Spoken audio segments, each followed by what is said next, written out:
delightful to be able to talk to you all. And one of the things I always love to do is encourage people to get out into the field. And today I'm going to hope to encourage you to make some winter field observations. Just have a bit of fun looking for Lepidoptera at this time of year. So the Elsons did this last time really very well with Julian and Ken, encouraging everyone to get out and look for brown hair streak eggs to survey this really once very elusive and hard to record butterfly. But today I'm going to focus on looking for some of the adult Lepidoptera during the winter. And I'm going to talk a lot about hibernating moths and butterflies. The usage for Lepidoptera usually refers to adults, and that's what I'm going to do. That's consistent with the usage in the revised atlas of Surrey butterflies, a branch wrote really. So the phrases in there are things like univoltine or bivoltine hibernators, and yes, obviously that refers to the adults.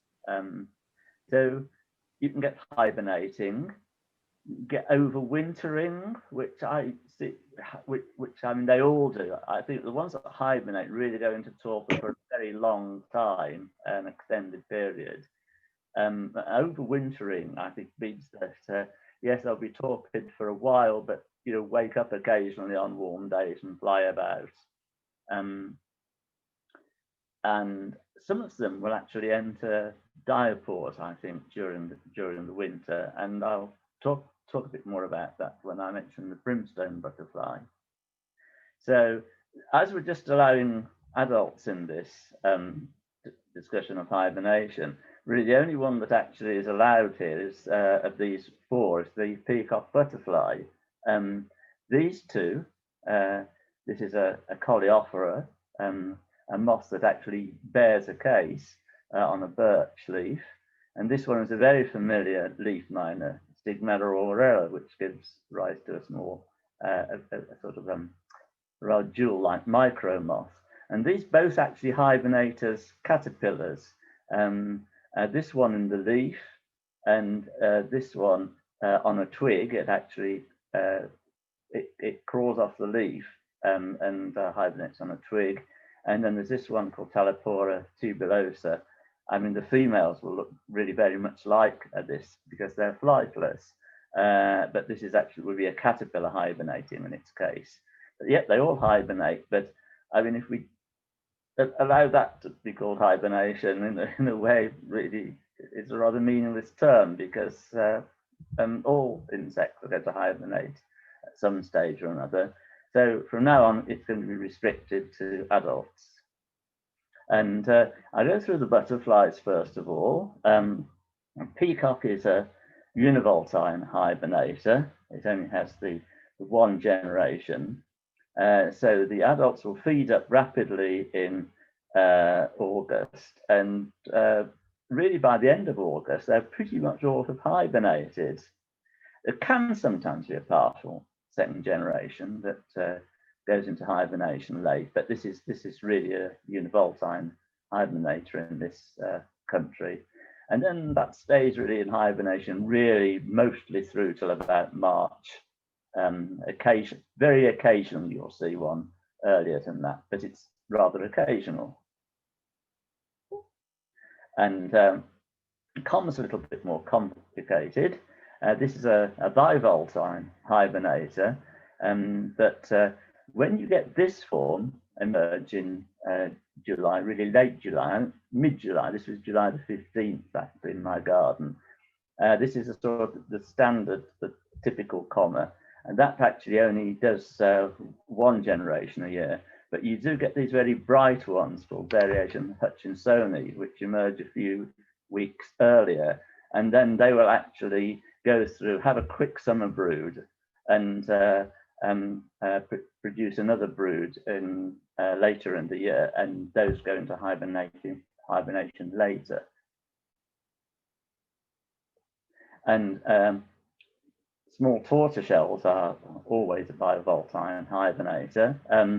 I've entitled this in Warwickshire because here in Surrey, the small tortoiseshells become a really well, it's a butterfly you see in ones and twos now, and really far from everywhere.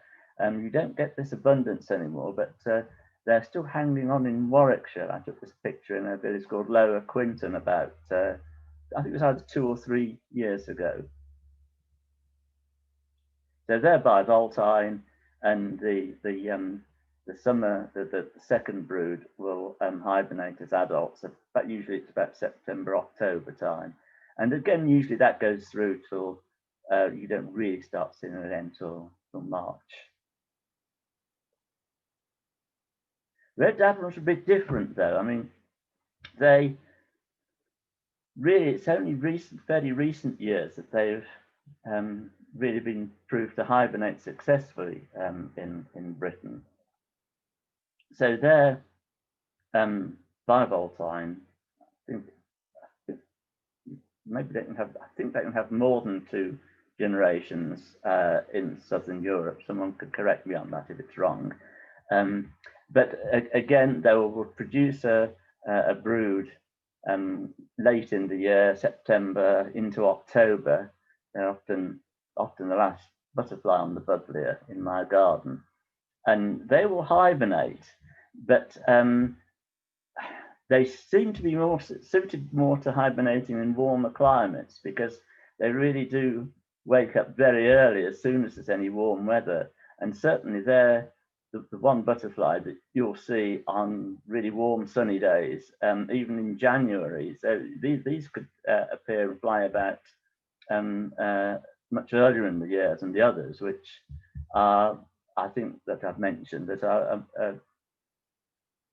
better adapted to cooler climates.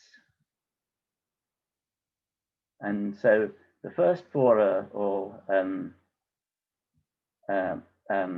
nymphalids, veneted butterflies, and the last one is one of the whites. It's called the brimstone butterfly, and this is a univoltine. It lives for a very long time, and these will hibernate again about August time and really live through possibly as late as July. So you can sometimes get overlapping with the fresh ones and the ones that have lived almost a year. I'd mentioned diapause with this because there does seem to be something developmental going on as far as I can make out, because these actually have to hibernate before they mate. So if you want to rear brimstone butterflies, you can't get them to pair until they've hibernated. And then what happens in the wild is that they'll go down about August time, late August time, hibernate. The males will emerge first. The females will emerge a week or so later, but they're not ready to mate straight away. It'll be another period of a week or 2 before they're ready to mate. So there's something developmental there, and I don't know if anyone knows, but I suspect this is this is the diapause. So there's some development going on during hibernation, certainly in the females. So those are butterflies. Moths, a lot more species. Moths are still emerging in September, and but unlike the butterflies, they're not overwintering. They're just flying in autumn and winter, but not actually surviving through the winter. This one only would actually survive through September and October, and you can see here it's feeding on ivy. Now, this is a photograph by Martin Angel. You'll see that I've attributed all the photographs that I haven't taken, and the ones that I haven't attributed are ones I've taken. So Martin sent me this one. He's really been so much more assiduous than me on recording moths on ivy. So I'm going to present some sort of figures from my garden moths. But it's a shame if I'd done the amount of recording that Martin's done on ivy, I guess my records would be better. But anyway, there we are. That's the first of this sort of parade of moths that fly in the autumn and winter and lay their eggs in the autumn and winter, but don't hibernate and don't survive the winter. This is a bit later. This is starting to get into winter. There's one very much like this called the November moth, but this one with this spot on the wing here. When I've actually I sometimes dissect them. When I've dissected them, the ones around where I live and a bit further west in the northwest of Surrey, or anyone with a spot just here, it is an autumnal moth. But there are 4 of these Lepidoptera species, and 2 of them are called November moths. They always appear in mid-October now. I think this is a candidate for our most beautiful moth, strictly nocturnal. So you probably do need to look for it with light. It's called the merveille du jour, and that's about in October and November.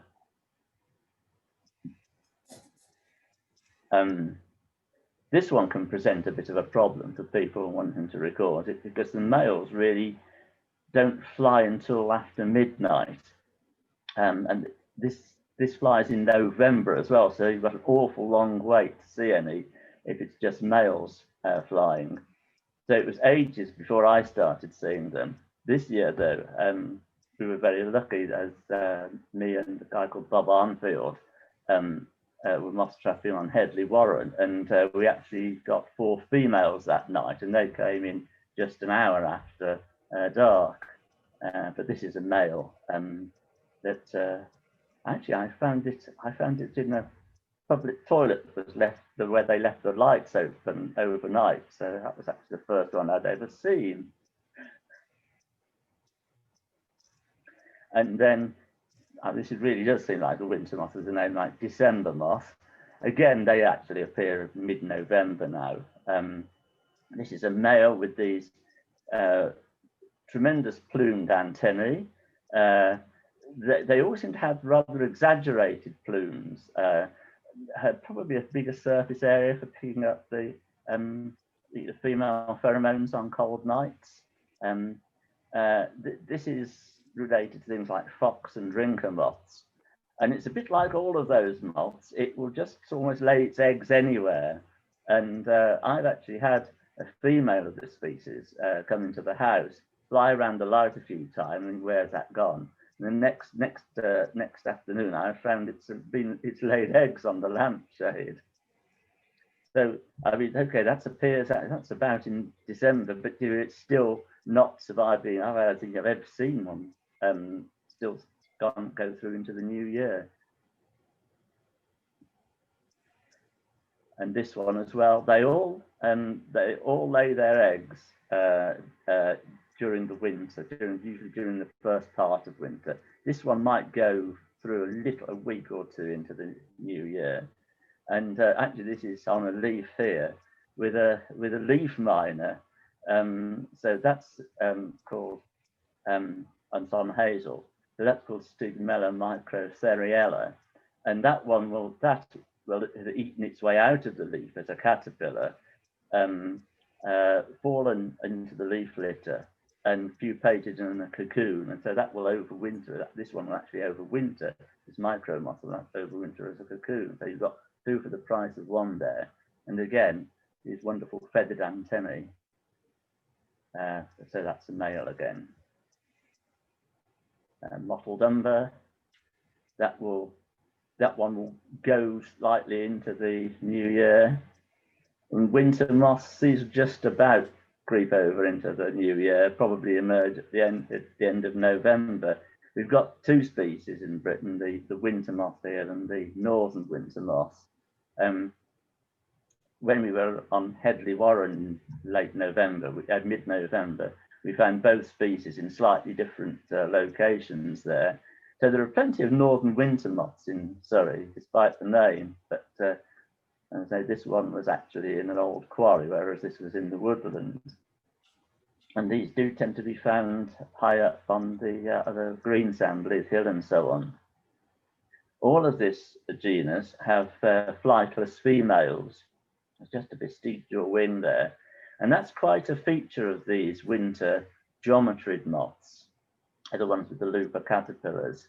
The females are flightless. And in fact, one of the things fruit tree growers were certainly always used to do, I don't know if it's done so often now, they would put, they would sort of paste a sticky band around the fruit trees, and this would trap the females when they were climbing up the trunk to try and lay their eggs in the branches and the twigs. So it stopped them getting up there and damaging the fruit trees. And actually that mottled umber one is a bit of a usual suspect in damaging fruit trees. It's got the scientific name defoliaria for good reason. And still the moths keep coming. I mean, this one will appear, usually waits till December to appear. And this will fly actually quite a long way through the winter, maybe even as late as March. And people find the females, again, flightless females, usually find them January, maybe just into February, laying their eggs. But then that's it. The eggs then continue to survive the last of the winter before a short pause and emerging and destroying hazel trees, etc. So those all lay their eggs in the winter. We're now getting into the ones that hibernate, and the first one actually that I'm going to show is a very scarce one. But we've found this. I mean, it was considered red data 1 species, but we found these in Pewley Down and Merrow Down and in between. So that's over a stretch of about 2 miles on the North Downs, just west of Guildford. So it looks as though we have found quite a healthy population there. We haven't managed to find the caterpillars, and we found this moth between July, about mid-July and March. So that's definitely overwintering, probably properly hibernating. But I mean, without actually going out into the field, perhaps with moth trapping with lights right through winter, it would be difficult to establish whether it's flying in winter or whether it just completely hibernates. I've managed to get a few examples of whether things are hibernating or overwintering from my garden record. So I live in Chobham and run a moth trap about once a week in summer and about once or twice a month in winter. And you can see this one here, this Agonopteryx, it just appears right through the winter, right in midwinter, and some of these cold days, cold periods, when a lot of things will still be hibernating and not flying. These other Agonopteryx species, I guess in my garden, will appear on these days, but this period right in the middle of winter, they genuinely do seem to be hibernating. You just don't see them. And they are quite easy to see even if you're not running a moth trap, because they can appear at kitchen windows, etc. And if you're not convinced about that Agonopteryx capreolella, having seen this picture, this moth looks almost the same. It's a bit bigger. We have actually gone to quite a lot of trouble to dissect a few of them, and you'll be told by Tony Davis you can stop doing that now. You're not going to find out anymore. But we've got the proof that that moth's there. Now this is interesting for another reason. These next two moths both hibernate, but the distribution across the winter is very, very different. That's red green carpet. This is the dotted chestnut, which is rather a fabled moth. It's actually, there's even a plaque about it in Norbury Park. I don't know if you know it, but there's a little plaque about moth trapping expeditions in Druids Grove there of the River Mole, I think by Stainton.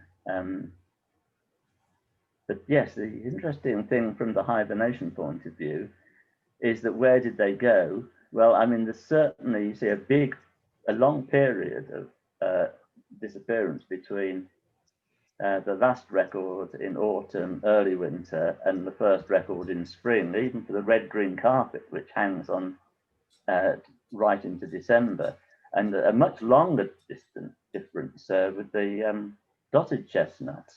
And it's interesting that you see all the moths, these will all be to light, you see all the moths in autumn and hardly any in spring for the red-green, the other way around for dotted chestnut.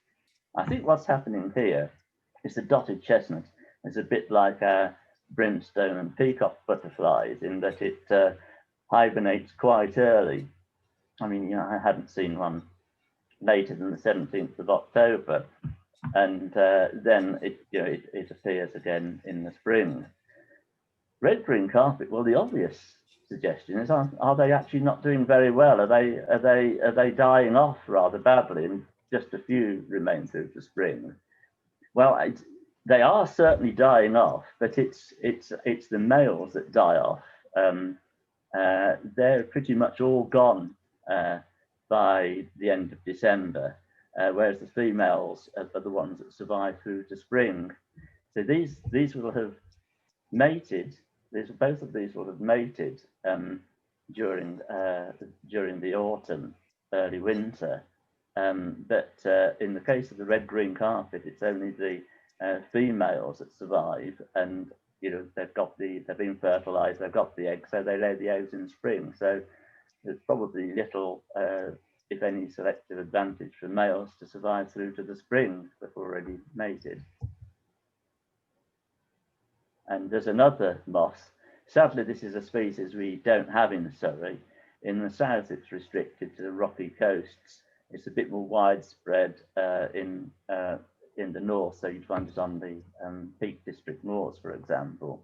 And it's the brindle ochre, so only one of these will hibernate. And it's not this one with its feathery antennae, that's a male. They've really gone over by the start of November, whereas the females survive. They've got the eggs are developing, and they'll lay the eggs early spring. So there's a few examples of that where they mate and the males die out without hibernating. Only the females actually hibernate. So those are noctoids, those sort of big, thick-bodied moths.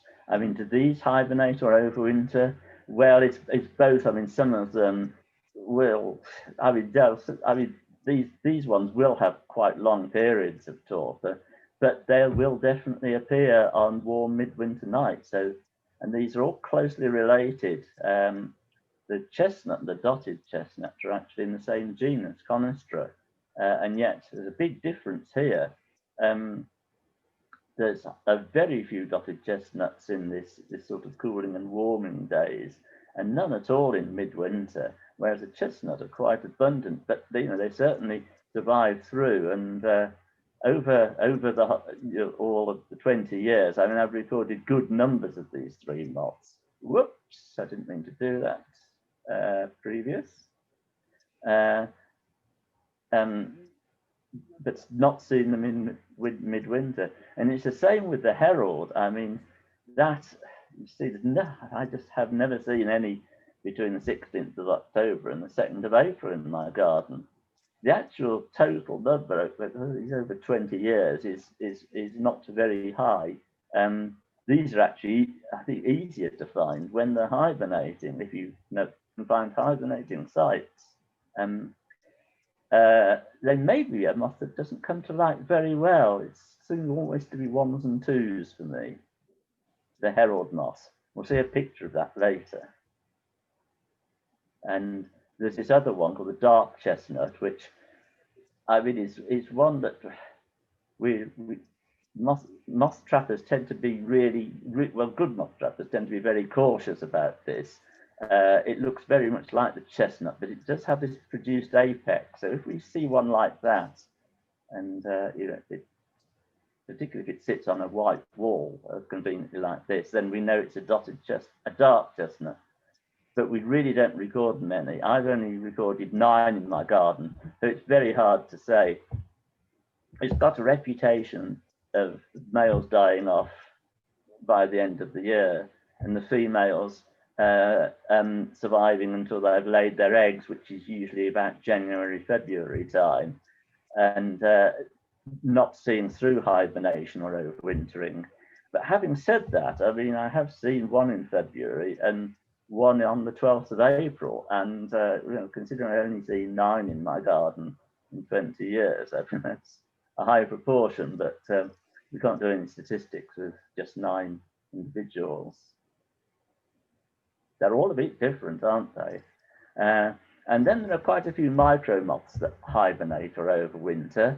Again, I can't give you any of my experience on this because I've only actually ever seen one. It was when we actually had a very brief period when Francisco was there, moth trapping at Hatchlands, and we had one session as a sort of demonstration session, and I saw my one and only Ipsilopa mucronella, but it was in April. That would have definitely hibernated.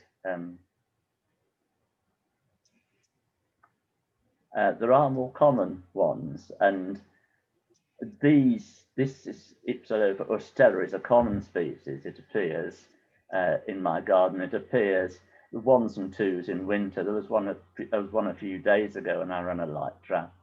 But what I've put this slide up for is just to illustrate that some hibernators have this tremendous polymorphism. I mean, this Acleris moth, Acleris cristana, the British Entomological and Natural History Society have their collections and in a museum, and they've got a case with 160 named variants of this. So I mean, perhaps I'm putting you off moth trapping now, because here's one where all the moths look completely different, but they're the one species. But then there are others that are so similar, you actually have to dissect them to be sure. But so I mean, that's some absolutely stunning things. And this Ipsilopa ustella, it's not quite just an exciting moth, but you can see, I mean, these are really all the same species. Yes, they are. Usually they have this pronounced dot just here, which is a good field feature, and that as well separates them from the other Ipsilopa species in Britain. But they're tremendously varied. And we had a moth session at Smarts Heath over near Purbright, and we got 3 as varied as this in the one moth trap all together in one night, and people were amazed that they could be so different. I guess if you invited the right person, they could probably talk to you for 40 minutes about polymorphism and hibernators. But I thought I'd just like to put that in because it is an interesting and fascinating thing that you see in the winter. Actually, Acleris cristana, really, I haven't seen that in the depths of winter, but it's not a common moth in my garden. Plume moths, though, really these seem to be so easy to disturb. I mean, massive numbers in my garden. So actually the numbers in midwinter and just outside midwinter are very slight, but they're definitely there. They're really there all year. And I mean, I think you really can't say that's hibernating. These 2 were in copula on January the 7th one year when it was freezing, and they were still there about 5 days later when it was -8, still in copula. They weren't frozen. I mean, this is the fascia of my back garden, at the windows of my back garden, and I think this would probably had a little bit of warmth escaping from the house. But yeah, these plume moths, these can be seen really all year. There's a bit of a lull while they get going after hibernation into early spring. But this is a moth you can see every month of the year. And they probably, this one as well, another plume moth, they probably have, they say have 2 or possibly 3 generations. They can get quite numerous in about August time. This one, not so common in my garden, but I mean, I do remember one flying into Elmbridge Natural History Society meeting it was mid-January. So yeah, that was definitely active in midwinter as well.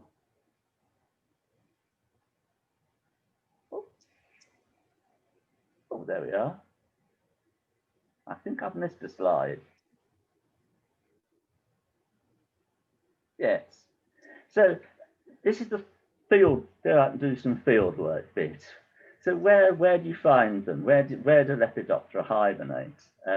Naturally, it would be things like hollow trees, barks, thick hedges. Brimstone butterflies are found in these thick holly and ivy hedges. A lot hibernate in buildings, which is very convenient for them. Pillboxes are great, the temperature is really constant. Garden sheds, I would think at the end of August, mine could still be very hot.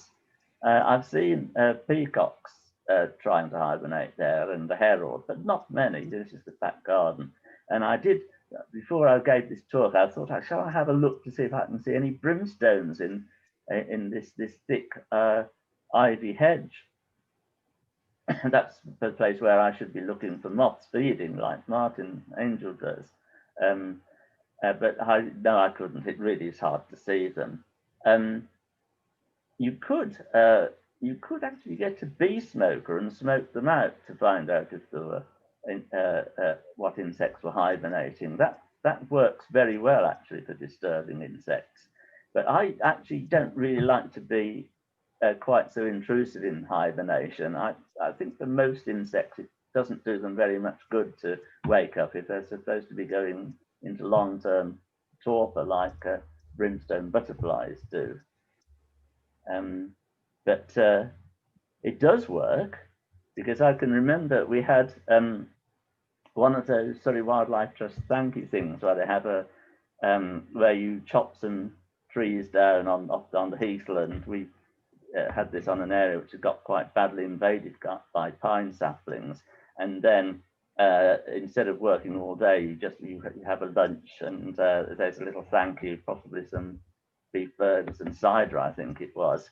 And but of course you always have to have the bonfires, and they started the bonfires off, burning some of the brash we had, and all these moths started flying out. And in the end, I've seen, I think, 19 of this species on Chobham Common ever, and 17 of them were on the Surrey Wildlife Trust Jolly, and they were flying all over the place. Obviously, it's a good adaptation to to fly away when there's a fire, but these do hibernate over winter, so they were probably being disturbed. Probably out quite early in hibernation. It was early December, so smoking out does work if you really must.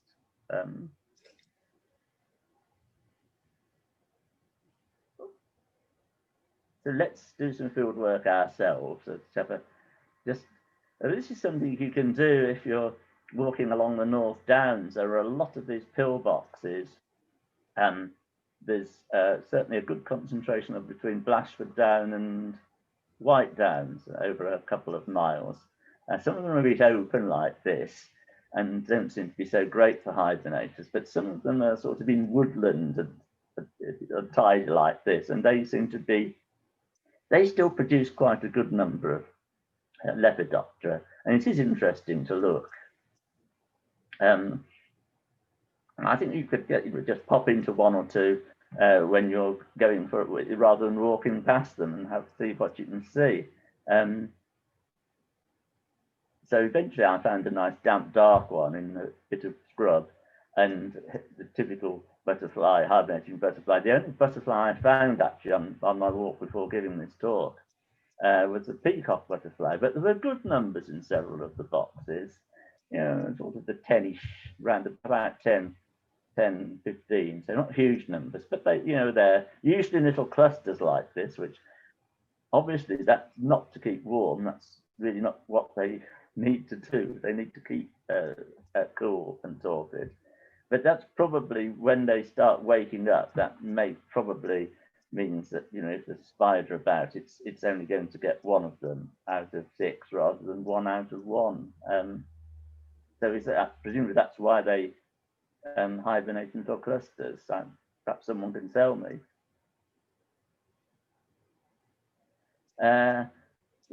What's that up there? Yes, this is a thing called a 20-plume moth, which it's a common name that's not reflected in its scientific name. I think Emmett Maitland reckons hexadactyla corresponds to plume number 6.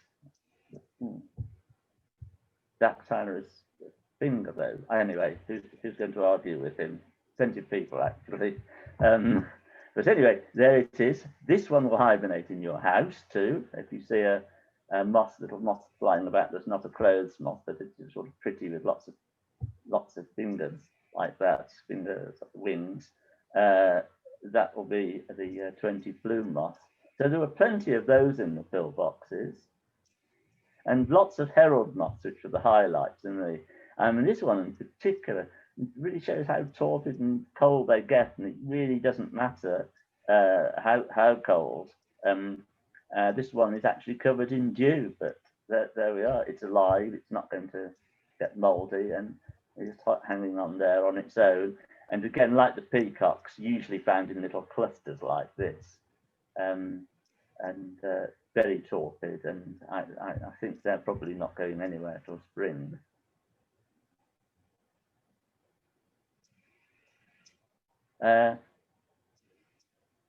It's something, but probably going to pillboxes on the North Downs is not for the faint-hearted. It's not that bad, but quite clearly the signs of human habitation. I don't know. This is just to make it more comfortable for what people do. Have raves in pillboxes. But someone's actually put a bit of carpet there in that one. And there's nearly always a few beer cans and rubbish in them, unfortunately. And this really wasn't a very good one for finding butterflies. They probably are disturbed if people go in during the winter, and a group of people will warm them up a bit. So in this pillbox, the only hibernators I could find were in this sort of ventilation flue. You can just make out there's a peacock butterfly hibernating. There are about 3 in there. There's a report that Ken Wilmot gives an account. I don't know if he's listening. Ken Wilmot gives an account in the Butterflies Revisited Atlas of going carol singing in a barn, I think it was. And during the carol service, a small tortoiseshell started flying around. So that would have been disturbed by the additional warmth, I think, rather than the singing. You wouldn't have really been able to hear Ken singing, apart from the vibrations. So yeah, they can be disturbed. I think it's probably best try not to. You're not going to get a chance to disturb this moth, though it does hibernate in Surrey. Certainly not in its best known hibernating site, which is the fort at Box Hill. And you'll have noticed that's always locked up. Really it's to stop people breaking the law in a way, because there's several species of bats hibernate in there. They're protected by law. But Graham Collins has been allowed in on occasions, and he's recorded counting up to 42 tissue moths hibernating in there. So that's 42 more than I've seen. That's a moth I haven't actually seen myself. So that's the hibernators.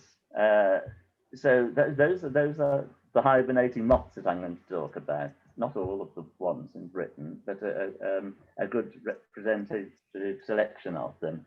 But then what happens is that moths start emerging again in January. There are quite a few, they are winter flying specialists, because it is actually a very good way of avoiding the main predators, bats, that are overwintering themselves. Yeah, so this is called the spring usher, and it often appears in the first week in January. So it's a very optimistic name, really. Martin Angel provided that picture for me, but I saw someone when I ran the trap last week when it got warm. So the spring usher emerges in January, flies through till about March. Dotted borders. Thanks, Monica Johnson, for that. I didn't have a decent picture myself. So again, we have the males emerge usually about January, fly through till March. The females lay the eggs sometime between the end of January and the start of March. And again, the males fly, seek out the females, pheromones with their feathered antennae, and there's a female. It does have wings. You can see it's even got markings on them, but they're so vestigial that the moths can't fly with them, especially as it's really quite heavy bodied. These females do carry a lot of eggs. Oak beauty. Now we really are getting out of winter. These really don't appear till about the start of March. So really these are spring species, as are these Orthosia moths. These, interestingly, and these look as though you look at a pupa and it looks as though the moth's all ready to emerge by about November from the chrysalis, but they actually need to overwinter. So that's possibly another one that has a diapause over winter to take it from a moth ready to emerge to a moth emerging. And these will emerge from about February as the weather gets warmer. They have to have a cold period before to emerge. You can't just hit the chrysalis in October and force a moth. You've actually got to have that cold period.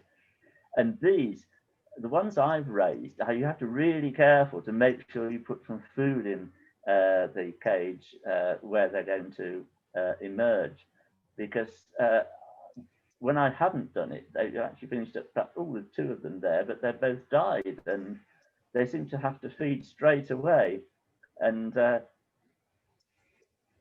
they managed to time it more or less. The successful ones, anyway, time it with the emergence of sallow blossom, which is a great food source. And I think for an entomologist, it always marks the start of spring, and therefore the end of this talk. Okay, so thanks very much for listening.